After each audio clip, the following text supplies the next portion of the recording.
sumot po siya agad. Oh, mukha yun. Sa gulay siya. Hello, gagawa tayo ng Pinoy pandesal. Yung Pinoy pandesal yung masarap na ipapare sa kape. Meron tayong 200 grams na sugar. Yung ko yung matamis na pandesal. So kung gusto nyo matamis, dagdagan nyo lang. Meron tayong 10 grams na salt. Pwede rock salt, pwede ayuda salt. Yes na 10 grams. 30 grams na powdered milk. I use per brand. 70 grams na margarine. Tsaka 500 grams na water. So may vanilla ako na 2 teaspoon, optional. I-mix lang para matunaw yung sugar at saka salt. At tingin nyo natunaw na yung sugar at saka salt. Lalagay natin yung... Gumamit ako ng bread flour, yung class A, hindi yung all-purpose flour. Pwede din all-purpose flour pag walang bread flour. So, ilalagay natin siya dito buong. 1 kilo to.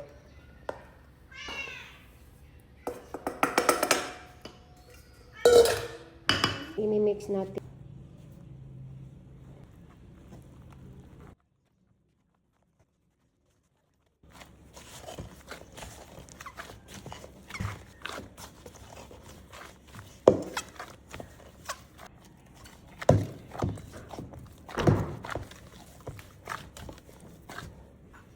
Lagyan natin konting oil.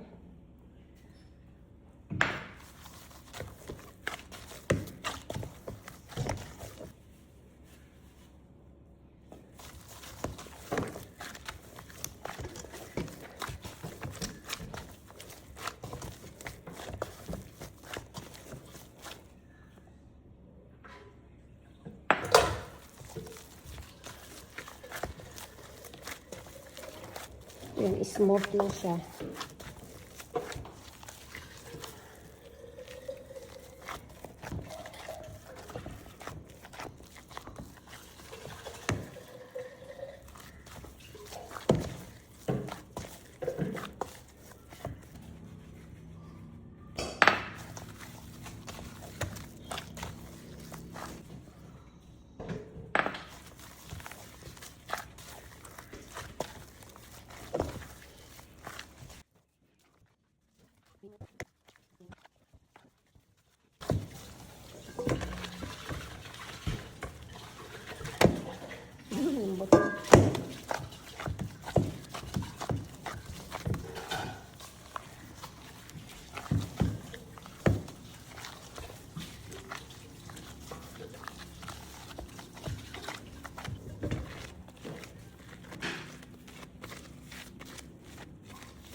Ipapatubo muna natin ng 30 minutes.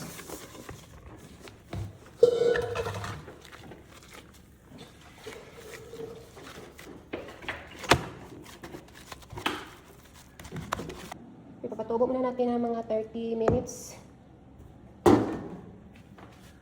Meron tayong breadcrumbs dito na para sa pandesal natin. So, since na konti lang siya, dadagdagan natin. So, paano ba siya gagawin? Paano siya maging ganito? Yung breadcrumbs na ganito. So, meron tayong tinapay na walang palaman. So, ito yung gagawin natin. 3 lang siguro. Itong breadcrumbs na ito kasi yung ipang-coat natin sa ating pandesal. Yung dapat toasted na talaga siya. Mainit na yung toaster natin.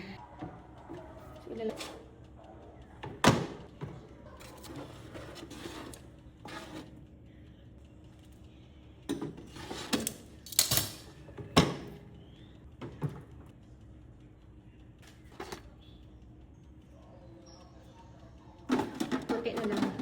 Okay na. Toasted na. Sobrang ano na siya.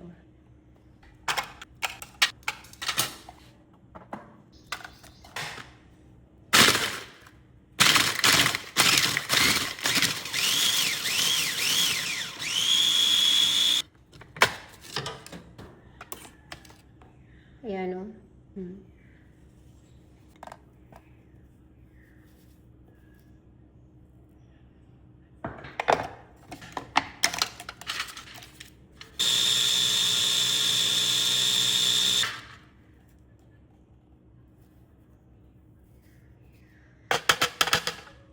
Yan, meron na tayong breadcrumb.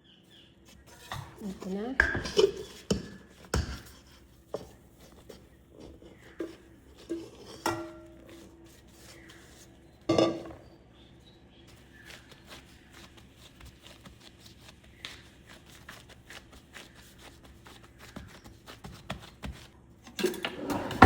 Wala akong scrapers. Ito na lang ang pangkat ko.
Ibubo lang para mas madali.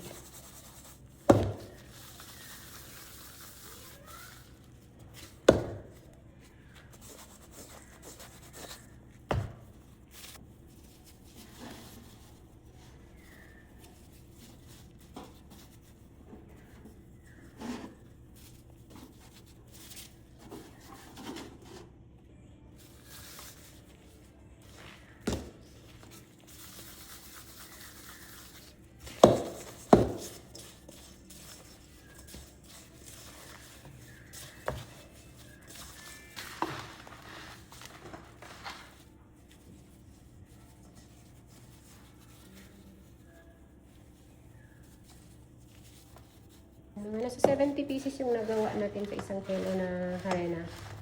Yan. Pinagkasya ko na lang lahat dito. So, ipatubo na natin to ng mga 2 oras o 3 bago natin i-bake. So, ready to bake na to after 3 hours. So, may pandesal na tayo na mainit. Palisa ng kape. Ready to bake. Ready to bake na nating pandesal after 3.5 hours. Shading time. Lapit na. Lapit na, no?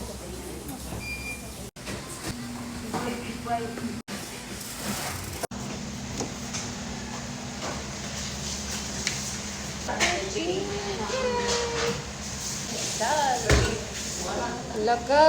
Nagwapa kayo siya.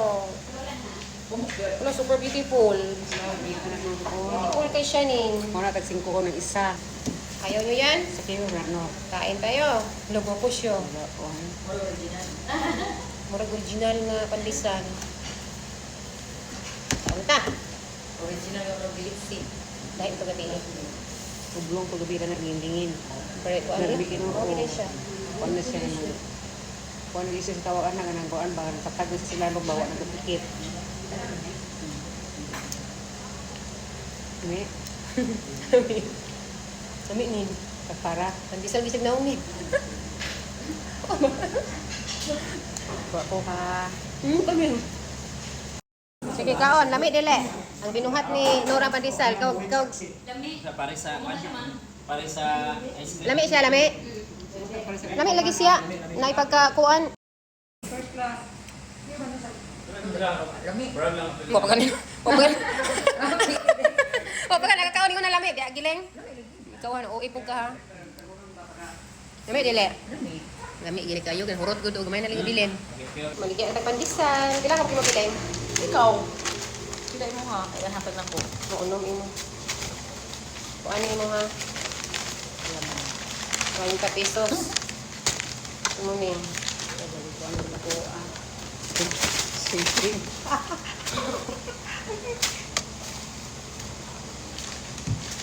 Ang lula na yun. Iting kunta na imo. Thank you. Kaya ting kuan hating CE ha. Sa paano niya siya. Namin ay may kainit. Ora lugar wala na. Ano ba? Ang balay.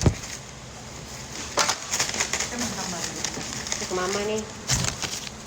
Oh, wala na. Ini, pinsa ganyan ni. Isa ko yung tigan mo sa Michelle. Magkakos pagayan ko. Dili sa mo. Si Ading, kaya si Ading. Di mo bulat tayo adin dai.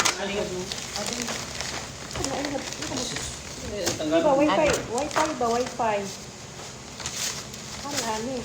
Wala yung tanong. Pag Ading, nari ato. Sa mama. Sa iya na kayo. Wala pa siya pauban ng manari. Ikaw dyan, bilain mo dyan. 20 lang. 20 lang. Kasi sulit ka naman.